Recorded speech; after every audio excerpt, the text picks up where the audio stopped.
গানে মিমির সঙ্গে মাত্র কয়েক সেকেন্ডে স্ক্রিন শেয়ার করে ভাইরাল হয়েছে এই খলনায়ক। কে সেই খলনায়ক জানেন কি? আজকে তার সম্পর্কেই জানাবো। সোশ্যাল মিডিয়া জুড়ে তার জয় জয়কার। ঢাকাই সিনেমায় এখন তুফান ঝড় বইছে। শাকিব খান অভিনীত এ সিনেমায় দুষ্টু কোকিল গানটি দুই বাংলায় ভাইরাল হয়েছে। সোশ্যাল হ্যান্ডেলের ঢু মারলেই টিকটক আর রিলসে দেখা যাচ্ছে দুষ্টু কোকিলের প্রাধান্য। তবে গানটির সুর বা কণ্ঠ নয়, তার চেয়েও অধিক আলোচনা হচ্ছে এই গানে এক তরুণের প্রাণবন্ত উপস্থিতি।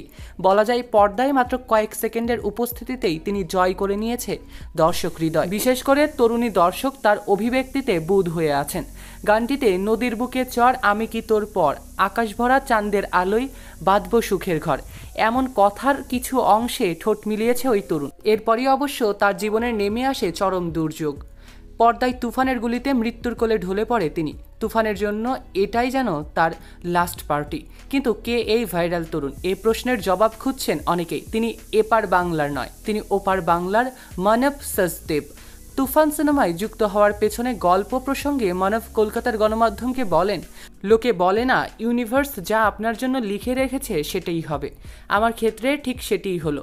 হঠাৎ করেই অফারটা এলো আমার কাছে, আর এখন দেখুন মাত্র কয়েক সেকেন্ড সোশ্যাল মিডিয়াতে কি আকারে ভাইরাল হয়েছে গানের সেই অংশটুকু। আমিও ভাইরাল। মানব বলেন, হঠাৎ করেই সিদ্ধান্ত, আমাকে ফোন করে বলল, মানব তুমি কোথায়, এখন কি আসতে পারবে? ঠিক এভাবেই ঘটনাটি ঘটল। শাকিব খান এবং মিমি চক্রবর্তীর সঙ্গে স্ক্রিন শেয়ারের অভিজ্ঞতা। এমন প্রশ্নের জবাবে তিনি বলেন, অসাধারণ। প্রথমবার যখন সেটে দেখলাম বুঝতে পেরেছিলাম কেন তিনি সুপারস্টার, যা বলে বোঝানো যাবে না। 30 সেকেন্ড ছিলাম, আর 30 সেকেন্ডে আমি এখন ভাইরাল। এরকম হবে সত্যি আমি ভাবতে পারিনি। আমি সত্যি আপ্লুত। এটা আমার জন্য বড় সারপ্রাইজ। আর মিমি তো দারুণ। আমি সত্যিই খুব লাকি শাকিব ও মিমির সঙ্গে স্ক্রিন শেয়ার করে। গুঞ্জন শোনা যাচ্ছে তুফান 2 এর গল্প শুরু হবে মানবের অচমকা মৃত্যু থেকেই। এই গুঞ্জন কি সত্য? এর উত্তরে জবাব দেন, তুফান সিনেমায় আমার চরিত্রটা ঠিক কি বলতে পারবো না, ওটা সারপ্রাইজ থাক। আর তুফান 2 নিয়ে তো কিছু বলাই যাবে না।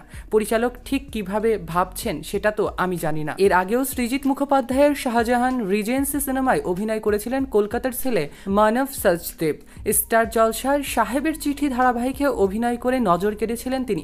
বিজ্ঞাপনের পাশাপাশি দর্শনা বণিকের সঙ্গে কাজ করেছেন মিউজিক ভিডিওতে। তবে শুধু বাংলায় নয়, তাকে দেখা গিয়েছে জি টিভির হিন্দি ধারাবাহিক রিশতো কা মানঝাতেও। সম্প্রতি অভিনয় করছেন কাজল আগরওয়াল এবং টিনু আনন্দের সঙ্গে একটি নতুন হিন্দি সিনেমাতেও। সিনেমাটি মুক্তির অপেক্ষায় রয়েছে। তবে ধরে নেওয়া যায় জনপ্রিয়তা পাওয়ার অপেক্ষা ফুরিয়েছে মানবের। তিনি এখন দুই বাংলায় ভাইরাল বয়। সৈকত আহমেদ নূর, সেলিব্রিটি লাইফলাইন।